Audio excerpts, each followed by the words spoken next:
disampaikan, panglah minta maaf, minta ampun, minta halal, minta ridho, bukan apa-apa, karena sayang aja.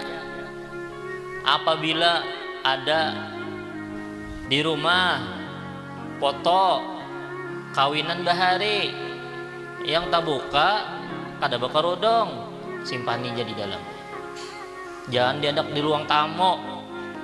Kasihan tuan guru habaib masuk, udah lihat nih toh,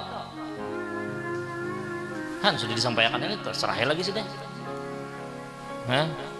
Terkadang itu yang mengundang-undang jin gina yang macam-macam yang kada bagus tah. Hendak masuk malaikat, tak lihat nih itu kada mau jadi masuk malaikat jadinya. Amunnya ada di rumah masih ada foto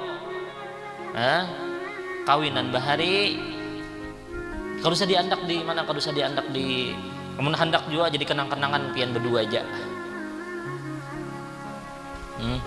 Yang kada bawa kerudung tuh. Amun kawa kada usah dipajang. Mun hendak majang juga dalam kamar aja. Kenapa kalau tamu datang melihat terlihat aurat.